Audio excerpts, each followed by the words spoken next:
邀请了北方的卡瑞德老师来为大家继续讲解这个第一章节的一个基础和概论。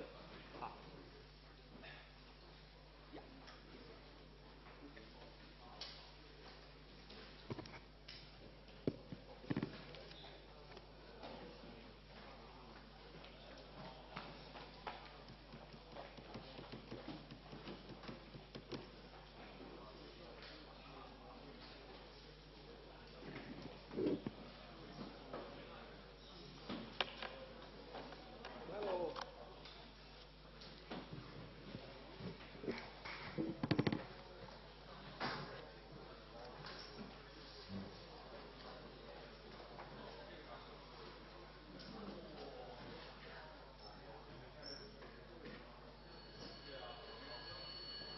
Okay, good morning, everyone. Yeah, so I'm not your teacher in this course, okay? Yeah, so Professor Wang, this week he cannot take this class. He has some, he's busy. So I think he's switching this class on Friday. Okay, so next Friday you will have class with Professor Wang. I'm just, covering him. So, just, not too much I will be teaching, little bit, right? Just to give you some flavor. I think he already covered 16 or 17 slides, right? He has covered, he started this course, right? Okay, so I'll quickly take the attendance and then we'll start. Okay, class 5, Crystal, Young,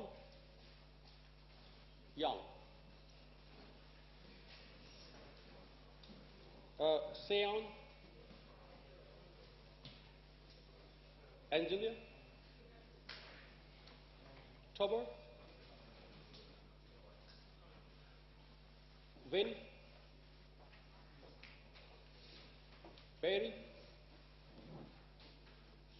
Harrison, nope, Lucien, Logan, Gary, Ray, Eric,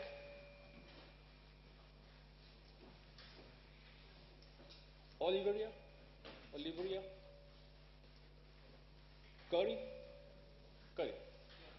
oh, sorry, Jason,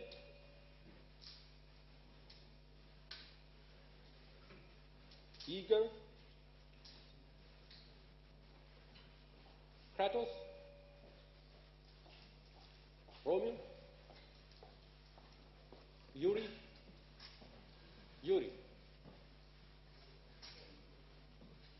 no, okay, Johnny, okay, Andy,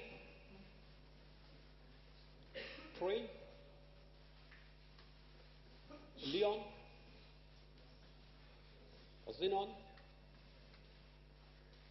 Jason, Terry, who's Terry? Link, Marvin, and Peter.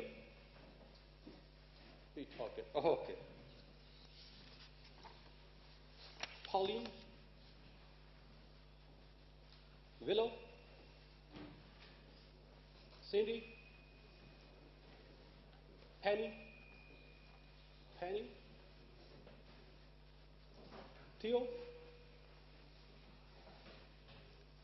Liu Wang, Murphy, Ziegler, Carwin, Carl, Tolman Lee, Henry, Zach, Henry and Zach, you have Colonel, Lucas, Andy, Bob, Scott, Ken, you Ken, right? Okay. Anthony, Maxwell, Charles, Phoenix, Harry, June, David. Okay, so let's start. Um, well, you already started this course, right? So, well, I don't understand Chinese. So this is the relationship of this course with the other courses you are taking. Um, and then some developments here: Faraday, Maxwell, Herd, Marconi. Um, and these are, right, what they did. Um, here is some resonance, some very old experiment. And then electromagnetic spectrum. You could see you already done this, right? Shorter side and longer side wavelength. And then the frequencies, right? You could see here. And these are some, spectrums for different kinds of typical application of wireless. You could see here, right? Satellite, GPS, well, radar, and stealth. You know what a stealth is? Stealth technology. You know what a stealth is? Well, stealth is, these are war planes, right? These are not ordinary planes. You cannot detect them. The radar cannot detect them. They are hidden. This is called stealth technology. They are hidden. They are flying, but the radar cannot detect them, right? So this is called stealth. And then, a huge telescope, 500 meter its radius, right? Diameter, not radius, diameter is 500 meter. And then some of, well, this is what we use, right, in our homes. X-ray, radars, wireless charger. These are the application of what this course is all about. And then the books, well, right, these are the books. I hope this will be available on your canvas as well. And now, topic 1 here. Okay, the first equation is what? So, I'll go a little bit, I'll go a little bit fundamental. The first equation is what? What law is this? Well, these are all Maxwell equations, right? These are all 4 Maxwell equations. What is the name of the first equation? Curl. It's a Faraday's law, right? The second one, Ampere's law. The third one, Gauss law. Which one? Electrical or mechanical? Electrical or magnetic? Gauss has 2 laws, right? One is electrical, one is magnetic. So which one is electrical? The third one? Curl this one, right? Curl D. This one. Electrical, right? And the last one is this one, magnetic. This is electrical, this one, right? And this is magnetic. What about the last one? What is that? The last one. Del J. What is this called? Yeah, continuity equation, right? Yes, it is a continuity equation. So here, these are Maxwell's laws. The first equation states that a time-varying magnetic field produces a time-varying electric field, right? This is the principle on which transformers and induction motors operate, right? Transformers and induction motors operate. That's how it applies. What is the second law?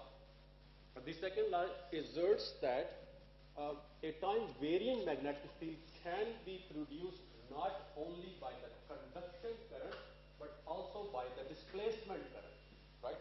Also by the, you could see which is the displacement current here, right? And the third equation states that the total flux emanating from a closed volume at any time is equal to the charge inflow. And the fourth law, or the fourth equation states magnetic flux lines are, well, they are always continuous. So, zero, right? In a closed path, in a closed surface, they are always equal to zero. Okay. Now here are the, well, these are the, what is D? You know what, right? D is this epsilon, E, similarly J, similarly D. And here are those quantities, right? Permittivity, permeability, right? Conductivity. So these are constituents of those equations. Now here, a vector quantity can be represented in terms of its components along three mutually perpendicular vectors. I'm talking about, sorry, I'm so used to over there, so it's very hard and this is just moving. Right? X, Y, Z. So these are those three, and this is in time domain, right? Now, the time harmonic function. Now, what about the time harmonic variation of this component may be written in the form of this, right? So, what is this kind? What is this? The down three equations. The down three equations. They are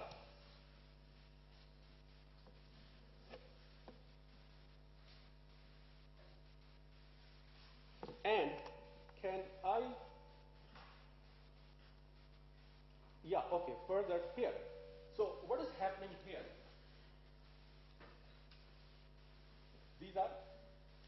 These equations are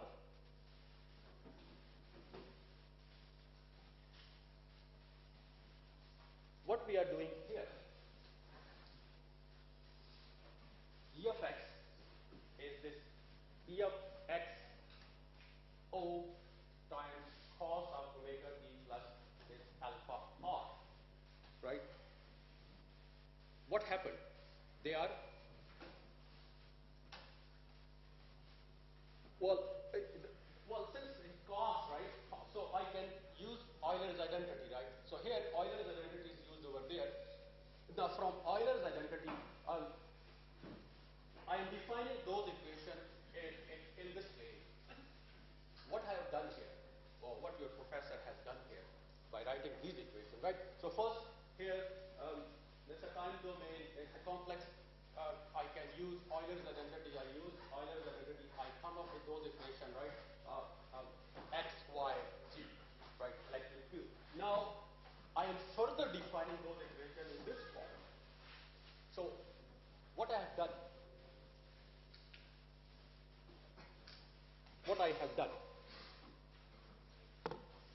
is the, do you see T here? No T, right? So that means what I'm doing. I remove T, right? Here you see T, right? Here you see T. Here I apply Euler's identity, so still T is there, but all of a sudden T is gone here. What happened? Why T is gone here? What's the reason?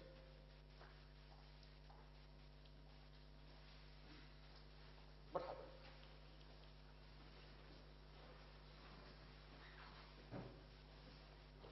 You are also in this class, in this course. You are in class 8, right? So you take this course. Optional? Oh, okay. Oh. Okay. Well, I'm not your teacher, okay? Your teacher is. Okay. What happened? What happened here?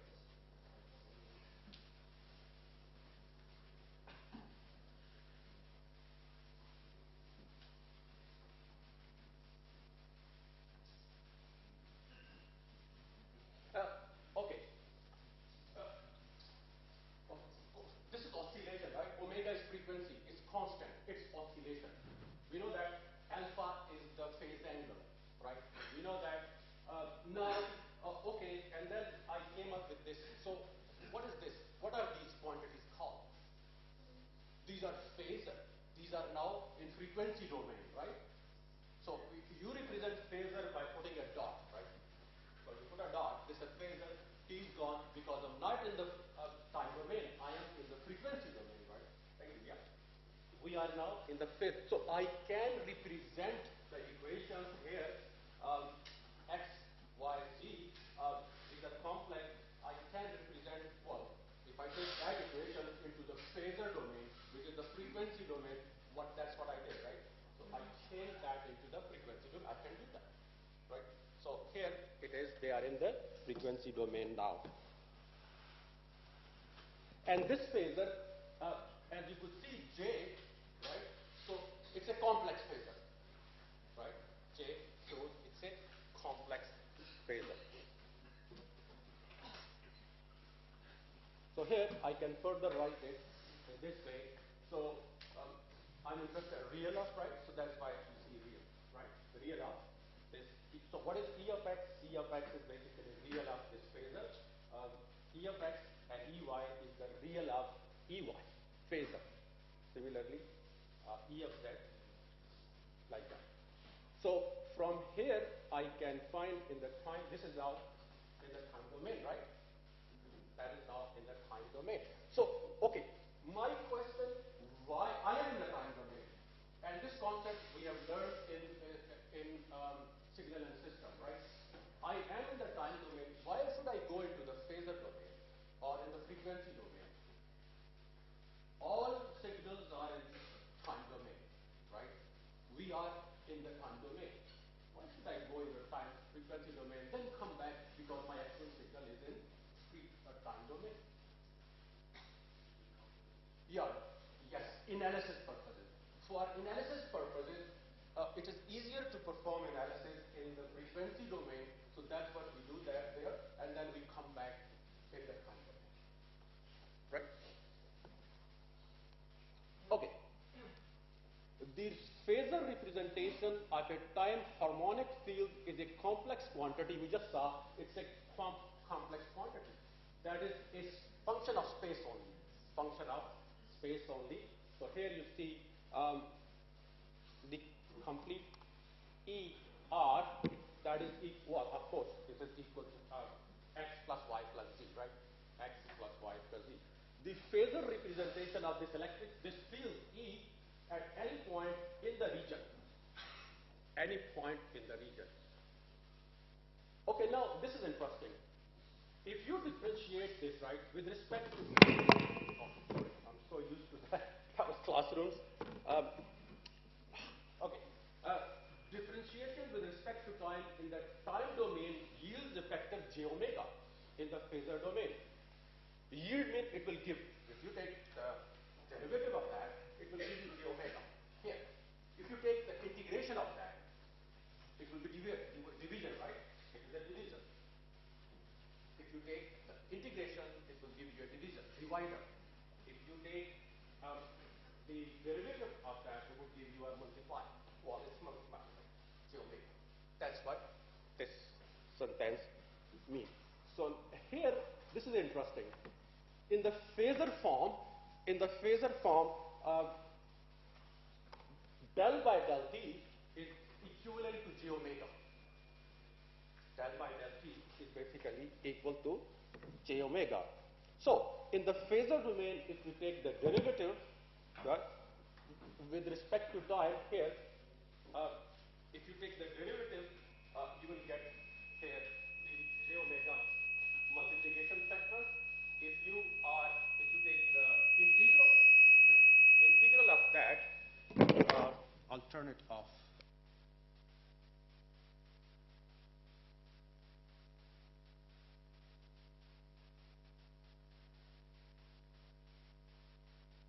Okay, so I'll make it a little bit. Yeah, okay. So if you take the integral of that, you will get the divided by that term, j omega. So this del by del t is equivalent to in the phasor form. In the phasor form. And then Maxwell equation in the phasor form. So now you are in the phasor domain. You are defining the equation in the, when I say phasor domain, I'm talking about the frequency domain, right? Phasor domain is what? So it's a fancy word, phasor domain. It's basically a frequency, right? I am in the frequency domain. So in the frequency domain, the equation look like this, right? No T, right? T is removed now because I am in the frequency domain. So here you could see those equations are in the frequency domain. Now here are, okay, these are, and these are integral form, right? Just comparison. The comparison, if you compare those equations with the time domain equations, the difference is del by del t. You have just replaced del by del t by j omega. That's what you get, right? That's what you get. So now here, now the relationship, what is the relationship? Well, these are the relationships. And these are what? These are phasors, right? Dot, they are phasors. They are phasors now. Okay, this is very interesting. And that's what signal and system comes. The Fourier transform can be used to convert a solution to Maxwell equation for an arbitrary frequency omega into a solution for arbitrary time dependence. What does it mean? What does it mean? Right, this sentence. The Fourier transform, again, signal. Okay, signal and system, you cannot get rid of that course, okay? It will be there forever. Every course you take, signal and system will be there. Right? So in this course also you are seeing signal and system, Fourier transform. So Fourier transform can be used to convert a solution to Maxwell's equation for an arbitrary with any frequency omega into a solution for arbitrary time dependence. What does it mean? How? What does it mean?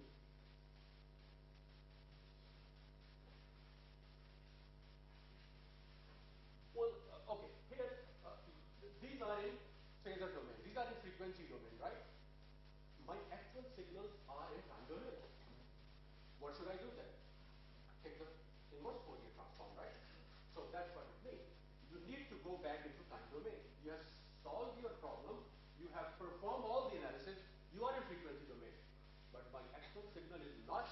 It is in time domain. So I have to take what? I have to apply Fourier transform or inverse Fourier transform. In this case, I apply that. I go back into the time domain. That's what this whole sentence means. This whole sentence, that's what it means. Right? Oh, your teacher is using very difficult English.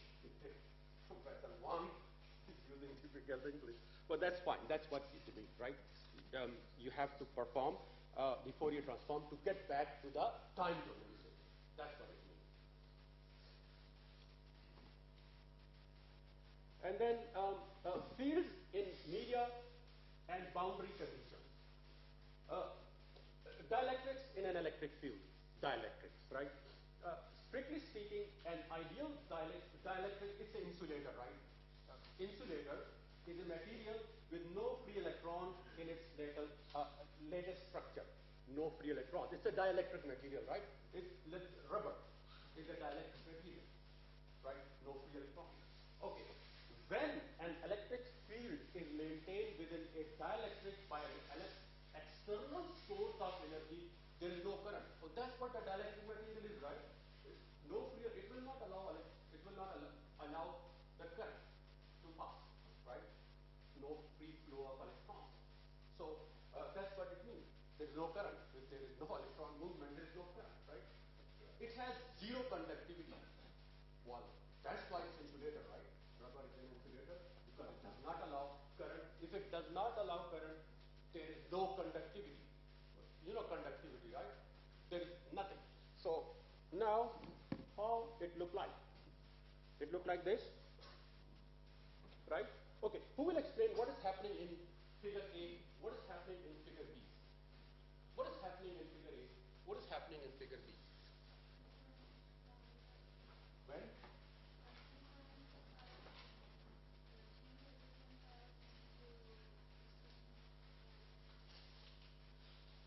What do you mean by direction? Okay, so this is orientation now, right? This is the orientation. Orientation means presentation, right? So I give you two orientations. One orientation is this. There is no electric field here.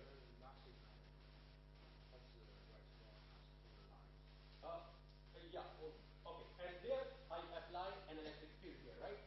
Here there is nothing. Here I apply electric field here, right? You can see the direction. Electric field. Here there is nothing. So these are two orientations. What is happening here? What is happening over there? And keep in mind it is a insulator, rubber. Like it's a rubber, right? I am applying a voltage or current, right? I turn on the voltage source. I remove the voltage source here. Here I put the voltage source, right? So notice what is happening here, right? There is no source, so this is called random orientation. It is random. Electrons are sitting quiet. They are doing nothing. They are just sitting. Why? Because it's a rubber, right? So, and plus there is no voltage source. Here there is a voltage source, or there is electric field is used some source, right? So now what happened here? In the second figure, what happened?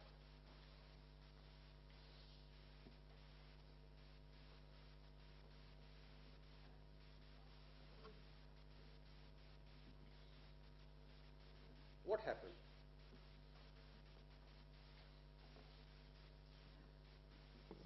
Are the electrons moving here? Okay, keep that in mind. It's an insulator, right? We know what is insulator. Keep that back up in your mind. Now apply a voltage source. Here, nothing is happening. I'm okay. When I apply a voltage source, there is electric field at rubber, which is a insulator. Here, the orientation changed from here to here. Are the electrons moving here or no?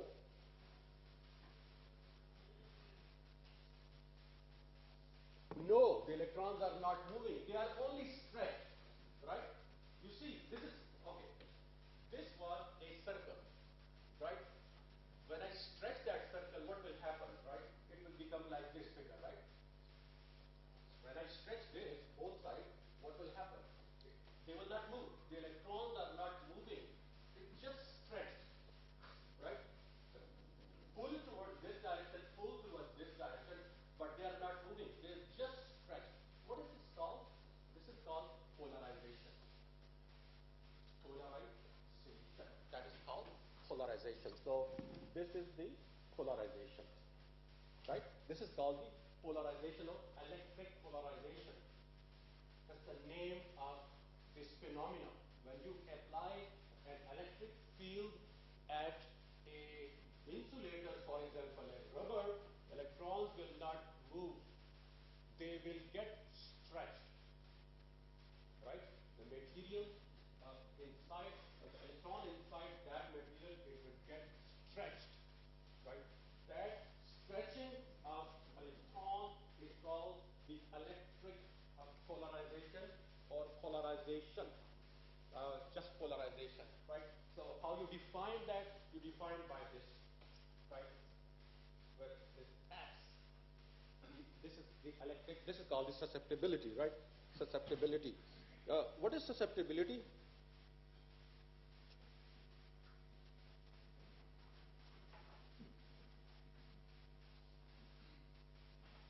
Susceptibility.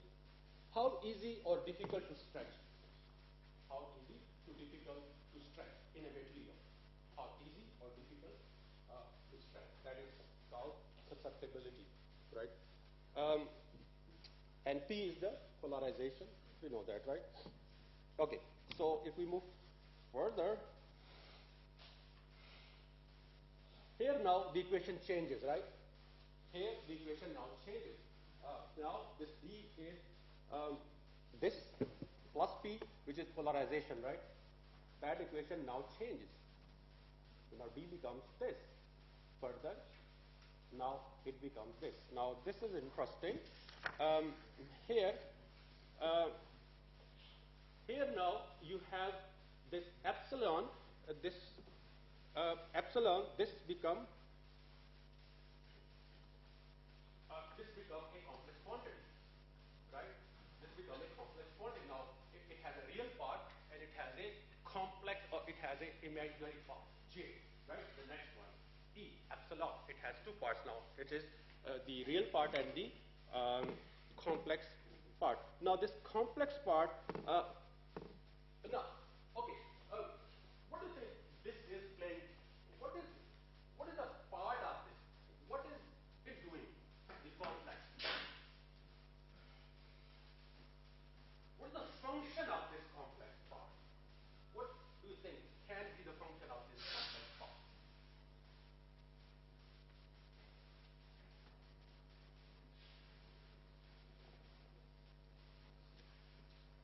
Okay, this real part. Okay, I'll tell you. I'll tell you the real part. The real part is storing the energy, right? It's a store. It's storing the energy. What about the imaginary part? What do you think? Any idea? The real part, this one, is meant for storing the energy. The imaginary part is basically loss of energy. Loss, right? Loss of energy. Or wastage of energy. The imaginary part, it is for the loss of energy. So the real part is storing the energy, and the imaginary part is losing the energy. How much energy the material loses. Right? Right? Is that okay? Right? Okay, so now what about free space? What about free space? What would be for free space? Or a vacuum? For a vacuum or space says, what will be this? This is permittivity, right? This is permittivity, right? So permittivity has, now permittivity has these two parts, real and imaginary. This is for any ordinary material. Dielectric I'm talking about. What about free space? Free space. What will happen to free space? I'm talking, okay, free space, this is there. The real part is there. What about this part?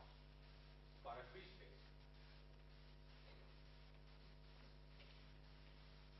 What do you think this E prime, double prime equal to? It is 0. For free space, right? It is 0. Just think of that. It is 0, right? But free space, it will be 0. So a loss of energy. Okay? Okay. Now, see here now. The imaginary part accounts for loss. And when I say loss, I'm talking about what? Heat, right? Heat. We are talking about electrical systems. Heat. Due to damping of the vibrating dipole moments, right? Electrons, dipole moments, the loss of dielectric material may also be considered as an equivalent conductor loss, right?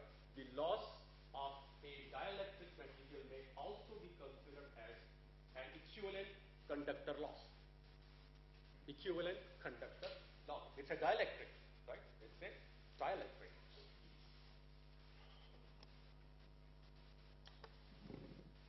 See here, free space having a real permittivity is lossless, which means what? Which means this part is 0.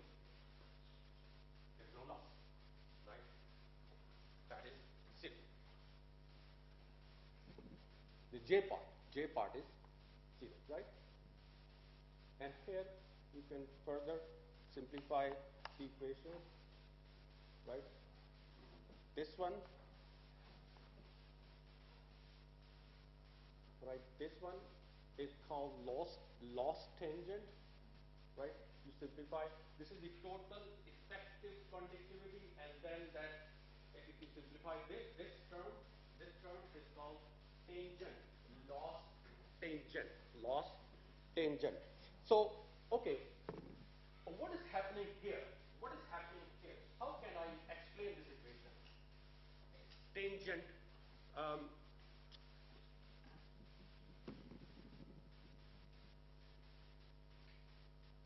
What is happening?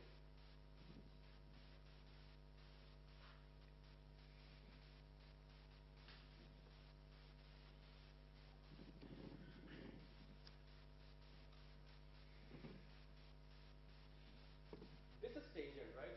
If the tangent is bigger, what will happen? If the tangent is 10, right? If that is bigger, what is happening? If that is smaller, what is happening? Relate that to this equation. And the name is loss tangent, right? So, if it's bigger, if this tangent is bigger, what is happening?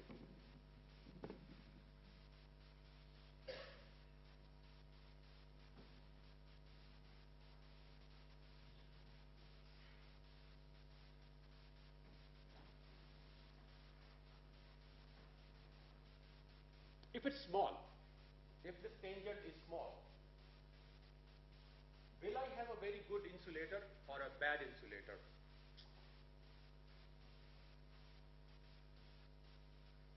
If this tangent is small, will I have a very good insulator or it's a bad insulator?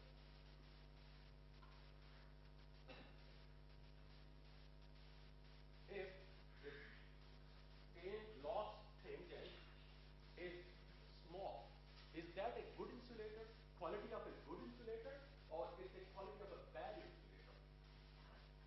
Tangent.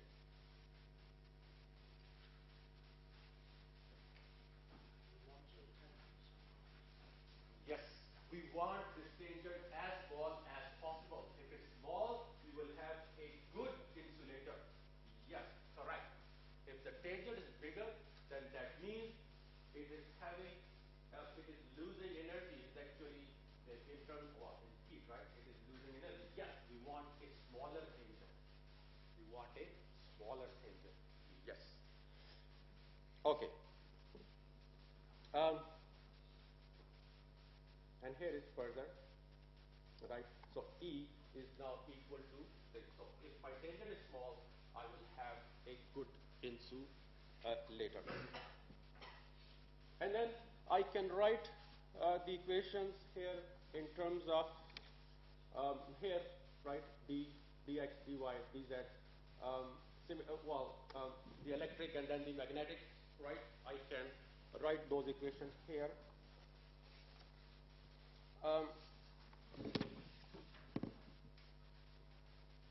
That mu, right? I'm just putting it in this form. So these are some materials, right? Okay, here now this one is boundary condition. So what do you think boundary conditions are? What is happening here? I mean, without looking into anything else, how can you explain? This is no technical here. There is no technical thing here. Boundary. English word boundary. What is happening here?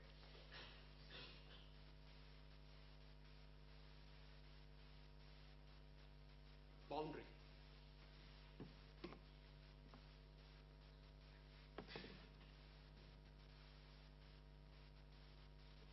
So, okay, if we read here, boundary condition. The equation governing the behavior of fields on either side of interface are known as the boundary condition. So, imagine we have this is interface, right? You know what an interface is, right? So this is the interface, right? So this is separating. So now here, let's say I have, this is medium 1, this is medium 2. Something is entering here, and then something is going out in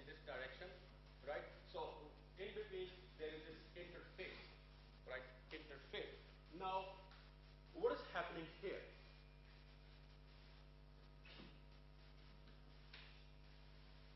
What is happening here?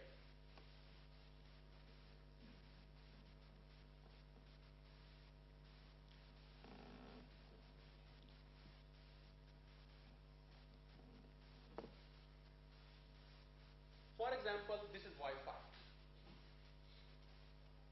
or light, for example. Interface 1, medium 1, this is source, right? It is hitting this interface. Will the property change after hitting this interface? Will they change? Will they change? They will change, right? Yes, they will change. May change, not will, may change. May change, right? So here, these were, okay. These, right, these and these, we know these and these, right? So what about this H, T, and E, T? These are called tangential.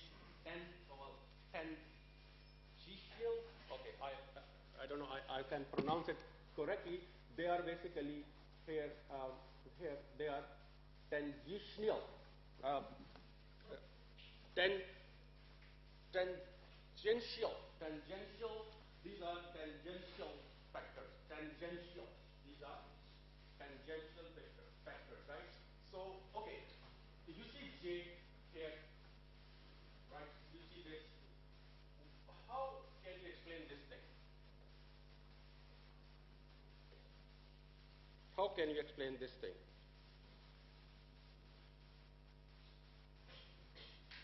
And here you see the transitional thing. They are moving along, continuous. There are no jump. There is no jump. You don't see any jump here, right? You don't see any jump here for those transition H, and similarly for T, right? There is no jump. They are going there continuous. So you see here this is continuous, right? There is no jump here. That thing is flat. Those three dots are flat.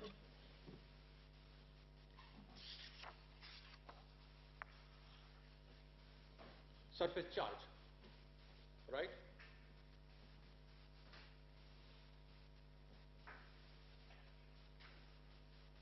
They are stuck to the surface charge here. They are stuck to this surface, right? They are not moving. They are moving, but they are stuck to this surface, right? What do you think how they can affect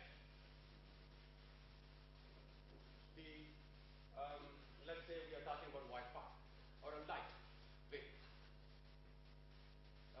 striking a surface, right? And then moving out from that surface, right? Here, those four dots, they are on the surface, they are stuck. They can change the direction of the field or they can change the strength, right? This surface charge who are stuck on this surface, they can change the direction of the field. They can change the direction of the field.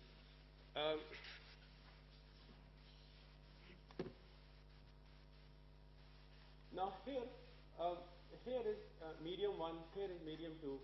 We are talking about, just keep in mind this one, right?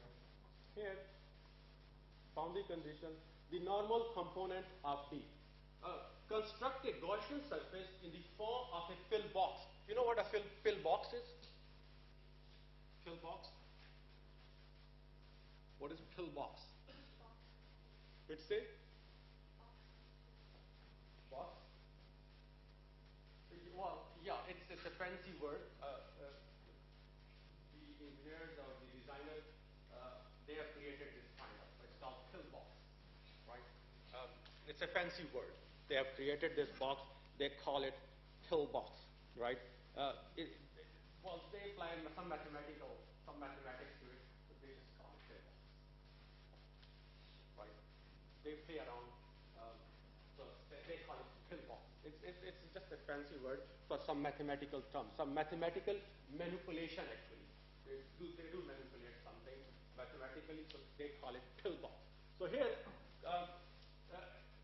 construct a Gaussian surface in the form of a pillbox with half in medium 1 and the other half in medium 2.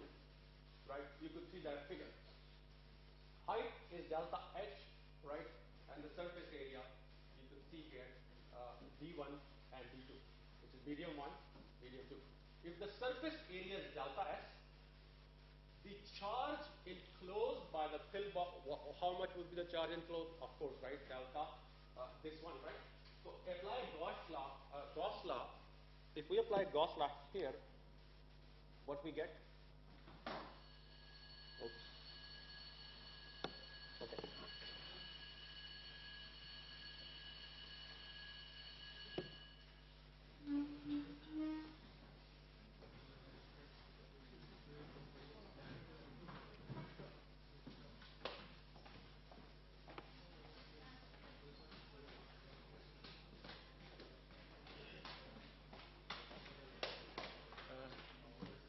to 8009. 2809. Yeah. You are in which? 6 or 7? 5 or 7? 8. Oh, okay, got it. You are in 8. Peony, right? Yeah. Yeah, I know you. Oh. Peony here. Uh, Yes.